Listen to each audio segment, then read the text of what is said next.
Nah, selain itu juga ada masalah peristiwa Cikini ya, Cikini ya.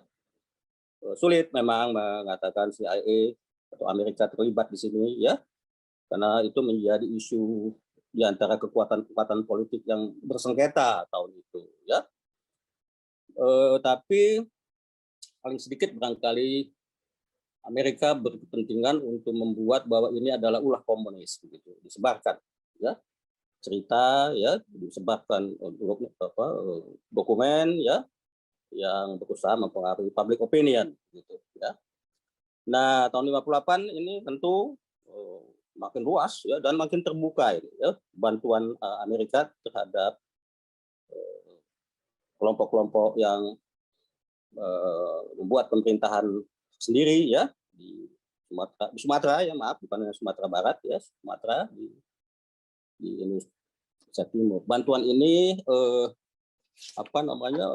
terang-terangan, senjata misalnya ya, itu dalam jumlah besar ya, ada yang mengatakan bisa memenuhi kebutuhan hampir satu divisi ya, 8.000 pucuk misalnya ya. Dan yang menarik ya, senjata-senjata yang diberikan Amerika ke PRI Mesta itu sebetulnya cukup modern waktu itu. Ya, memang surplus dari Perang Dunia Kedua dan Perang Korea. Ya, tapi untuk kita masih modern ya, karena sudah ada dikirim senjata ringan, senapan ya, Garand itu semi otomatik ya. Sedangkan tentara kita secara organik ya masih banyak yang menggunakan senapan LE ya. LE itu bolt action, dikokang satu-satu ya. Kalau Garand itu satu clips ya, ada 8 butir peluru, sekali ditarik berkali-kali sampai selesai, tidak perlu dikokang ya.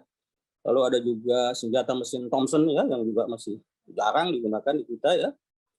Dan yang juga menggemparkan adalah ditemuinya senjata peluncur roket anti lapis baja ya, bazooka ya. Ini wah, ini belum punya kita ya, belum punya. Dan pesawat-pesawatnya yang juga dioperasikan di wilayah Indonesia Timur itu belum lama menjadi pesawat andalan Amerika di Perang Dunia Kedua ya. Memang sudah banyak pesawat jet ya, tapi waktu itu sudah masih cukup modern lah ya. Di Indonesia Timur, Angkatan Udara Revolusioner diperkuat dengan P-51 Mustang ya. Lalu ada B-26 pembom ya, yang kemudian dipakai Alan Pope dan jatuh ditembak ya. Serta pesawat amfibi Catalina ya. Dan ini bantuannya memang nggak tanggung-tanggung gitu ya. Tapi ini terbongkar ketika Alan Pope jatuh tertembak Mei 1958 ya, dan tidak bisa dihindari, tidak bisa diingkari, semua sudah jelas ya, karena di dalam tubuh Alan Pope itu dokumen-dokumen yang menjelaskan dia CIA ya, sudah jelas. Alan Pope diadili kemudian di Jakarta ya, akhir 50-an, dan dijatuhi hukuman mati. Kita tahu bahwa kemudian dia diampuni, dibebaskan atas izin ya, persetujuan Bung Karno ya, yang melakukan deal dengan Amerika Serikat yang waktu itu sudah beralih ke Presiden Kennedy ya, John Kennedy ya, yang melihat Bung Karno tidak lagi seperti Eisenhower melihat Bung Karno ya. Kennedy melihat Bung Karno ini seorang nasionalis ya. Karena itu Bung Karno minta pesawat angkut berat yang modern pada waktu itu ya, Hercules C-130. Belum ada negara di luar sekutu dekat Amerika yang diberikan izin oleh Amerika untuk menggunakan C-130. Kita punya, hebat sekali. Maret 60 pesawat itu sudah datang ya di Indonesia ya, dan kemudian dioperasikan dalam operasi Trikora ya. Begitu hebatnya pesawat itu sehingga kita berani menggunakan pesawat itu untuk operasi penerjunan pasukan ya, yang tidak bisa dikejar waktu itu oleh Neptune-nya Angkatan Laut Belanda ya, karena kecepatannya tinggi ya. Beda dengan Dakota yang waktu itu lebih banyak, tapi Dakota lamban ya, dan satu pesawat jatuh ditembak Belanda ya. Oke ya. Selain dengan C-130, Bung Karno mendapatkan juga jalan raya Jakarta Bypass ya, yang waktu itu luar biasa. Saya masih ingat waktu itu saya sudah mungkin kelas 3, kelas 4 SD ya, ketika Jakarta Bypass dibangun. Waduh, itu tontonan yang menarik betul lihat Jakarta Bypass dibangun. Berbeda cara membangun jalanannya dengan cara kita membangun jalanan di masa itu ya. Berlapis-lapis, tanah ditimbun, ya, digiling, dikeraskan, dan dengan mesin yang namanya hot mix itu ya, yang belum kita kenal saat itu ya. Wah, dulu primitif ya. Nah, akhir semua itu tentu puncaknya adalah peristiwa 65 ya. Saya langsung saja ke peristiwa paling besar yang menggegerkan ya. Sudah sangat banyak buku referensi kajian yang membahas seberapa jauh Amerika dalam ini CIA khususnya ya ikut bagian di dalam peristiwa yang mengubah negeri kita selama-lamanya ini ya. Sebelum dan sesudahnya tidak bisa lagi sama Indonesia. Bung Karno sendiri di dalam nawaksaranya ya dan pelengkap nawaksaranya tahun 66 dan 67 ya itu sudah mengatakan ya ini menurut saya visi hebat Bung Karno ya. Bung Karno mengatakan ada 3 penyebab terjadinya peristiwa 65 ini ya. Keblingernya pimpinan PKI ya, kita tahulah siapa yang dimaksud ya.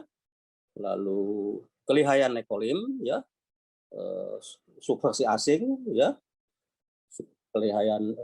subversi asing dan Nekolim ya. Lalu adanya oknum-oknum yang tidak benar ya. Ini versi ini tahun itu Bung Karno sudah bisa memutuskan, padahal banyak dari ahli pun ya dan tidak mampu mencerna apa ini kejadian yang besar ini. Dan itu kan kemudian dipakai oleh sejarawan John Rosa ketika mengulas di dalam dalih pembunuhan massal. Ya, saya lihat substansinya Bung Karno dulu tuh. Ya, di dalam bukunya Dalih Pembunuhan Massal 2006 ya yang sudah diterjemahkan ya. Bagaimana kemudian keterlibatan Intel Amerika CIA di dalam berbagai peristiwa di Indonesia, puncaknya 1965 tentu sudah bisa kita lihat banyak buku. John Rosa sudah menulis, Geoffrey Robinson sudah menulis dalam Musim Menjaga, ya. Saskia Wirenga sudah menulis Propaganda dan The Indonesian Genocide, ya. Greg Colgrane menulis 2014 Bayang-bayang Intervensi, dan yang menghebohkan 2018, ya, Greg Colgrane mengulas JFK and Alan Dulles. Alan Dulles ini bos di CIA, ya. Battleground Indonesia, ya. Ini katanya mau diterjemahkan sebentar lagi nih, JFK versus Alan Dulles. Ini banyak yang mengejutkan kita, walaupun terbuka untuk diperdebatkan karena kekuatan evidence-nya yang bisa dipersoalkan. Baiklah ya, menjelang akhir ya di bab 25, bagian 25 maaf ya, ada betul-betul kisah yang membuka mata kita bahwa ada jenderal petinggi-petinggi perwira tinggi angkatan darat yang memang mengaku ya diutus oleh pemerintah, dalam ini Jenderal Soeharto sendiri, untuk menghubungi AS, untuk menghubungi berbagai perusahaan asing negeri lain, misalnya yang diceritakan diakui oleh Mayor Jenderal Ahmad Tirto Sudiro, ya kalau tidak salah kemudian beliau menjadi Kepala Biro Urusan Logistik Kabulok kalau saya nggak salah, ya. Dan juga Brigadir Jenderal waktu itu yang Alam Syah Perwira Negara, dan Brigadir Jenderal Sukendro yang kiprahnya banyak di dunia intelligence, ya. Nah, ini ada cerita di situ. Mereka ke Bangkok antara lain mondar-mandir antara 66 sampai 70, ya. Lalu ada operasi tas hitam juga. Ini satu contoh lagi, ya. Hanya seminggu setelah peristiwa 65 dilaporkan dibentuk Kesatuan Aksi Pengganyangan Gestapo, ya. Dan ada bantuan terhadap KAP ini untuk menggalang demonstrasi, ya, penerbitan untuk melawan pemerintahan Bung Karno, gitu ya. Dan juga diuraikan di situ alat-alat komunikasi untuk Angkatan Darat. Lalu ada pengakuan dari agen CIA, ya, Ralph McGehee, ya, yang dikenal, ya, dibantah tentu, ya. Ada daftar nama 5.000 orang yang siap harus dihilangkan, ya, dan alat-alat komunikasi, ya. Kalau disingkat, disimpulkan, sebetulnya peran CIA, ya, Intel Amerika itu sebetulnya sebelum dan pasca 65 ya itu pokoknya bagaimana menyudutkan Bung Karno dan pendukung-pendukungnya dengan berbagai aktivitas disinformasi, propaganda, penyebaran dokumen palsu, pokoknya diciptakan kondisi yang menajam pada konflik antara PKI dengan tentara sehingga menjadi preteks atau dalih ya untuk menghantam yang lain. Tidak ada peluang ya PKI bisa memenangkan konflik tersebut ya. Operasi di Jakarta ini ya kita tahu kemudian menjadi model di berbagai tempat ya. Yang jelas di Chile pada tahun 73 ya. Mas Henry juga menceritakan di situ ya bahwa 73 ada penggulingan ya pemerintahan yang sah dari Allende ya. Modelnya mirip di Jakarta tuh. Ya, di Indonesia maksudnya 65 ya. Tidak perlu saya ulang bagaimana modelnya ya. Tapi kemudian itu menjadi model keberhasilan ya. Kasus-kasus kecil yang juga disinggung Mas Henry, misalnya pembajakan Woyla, pendudukan kedubes dan konjen kita di Belanda ya, dan yang terakhir tadi disebut masalah yang timbul di sekitar masalah sandi kripto ya. Nah di bagian akhir ini saya ingin menutup dengan dua masukan untuk Mas Henry ya. Masukan ya untuk barangkali untuk edisi berikutnya untuk jilid kedua ya, untuk jilid kedua ya, tentang sebetulnya sepak terjang ya atau aktivitas ya Amerika Serikat di negeri kita ini kan di semua bidang ya kita tahu ya, tidak hanya militer, politik ya, tapi semua lah ya, ada ekonomi, sosial ya, juga di bidang pengetahuan ya, dunia akademik kita ya. Kita tidak bisa menyampingkan bahwa Amerika Serikat sudah lama memupuk bahwa dunia akademik intelektual ini harus dipupuk, harus dibina ya. Di tahun 70-an awal ya, 70 atau 74, David Ransom sudah memperkenalkan istilah mafia Berkeley ya. Itu ekonomi-ekonomi UI yang ditrain ya, dilatih di Amerika Serikat ya. Pak Bijoyo Pak Bijoyo, Pak Muhammad Sadli, ya, Pak Ali Wardana, Pak Emil Salim dan sebagainya, ya. Mereka di-train di Amerika, ya, dan Ransom kemudian membuat sebuah bagan, ya, bagan. Bagaimana Amerika Serikat beroperasi di negeri kita ini, ya. Ya, yang saya ingin katakan adalah bahwa pemupukan, ya, penggemblengan, penggalangan di kalangan akademik ini menjadi bagian yang bukan main-main, ya. Bukan sampingan, tidak ya.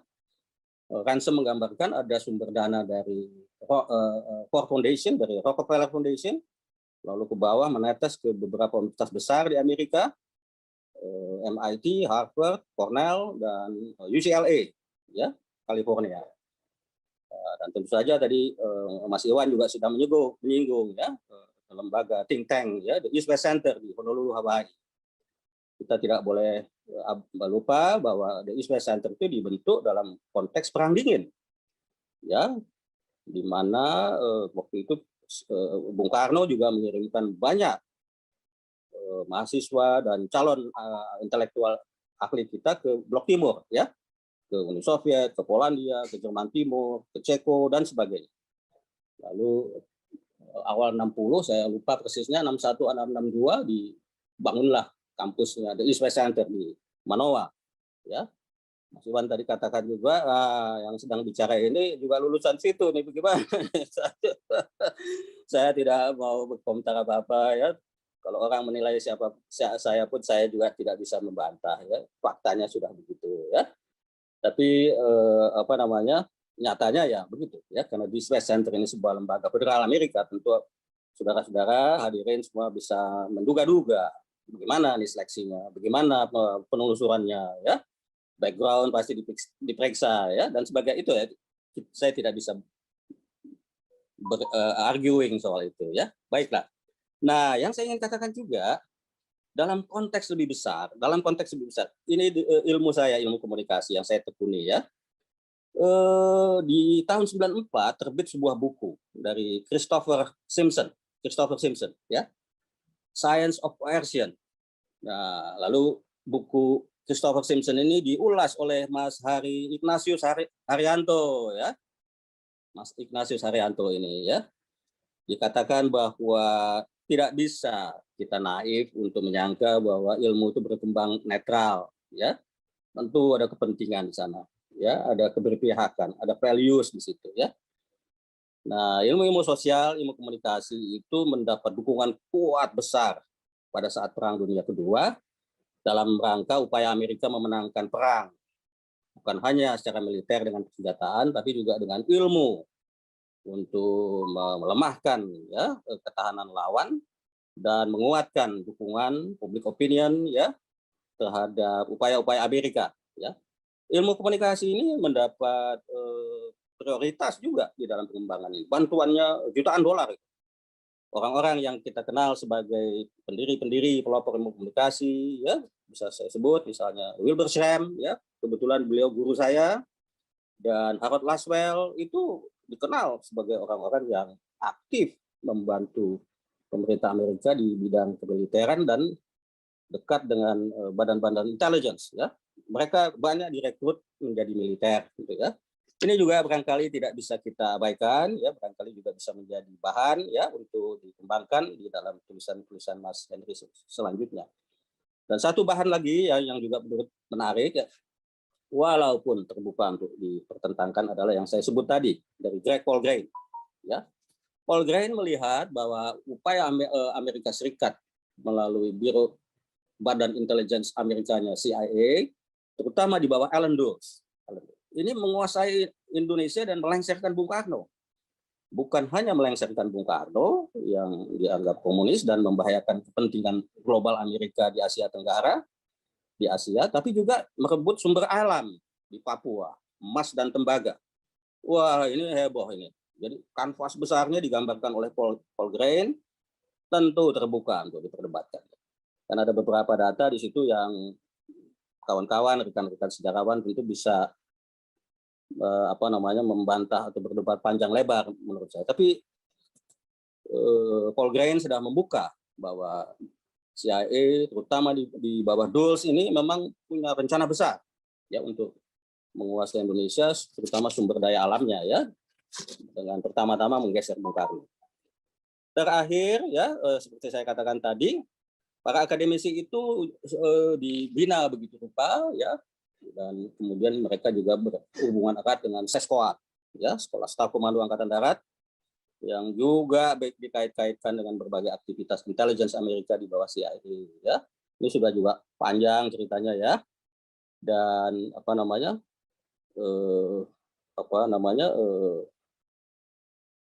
setelah peristiwa 65 kita melihat, ya, naik daunnya pihak-pihak yang selama ini memang membangun hubungan dengan Amerika Serikat, ya.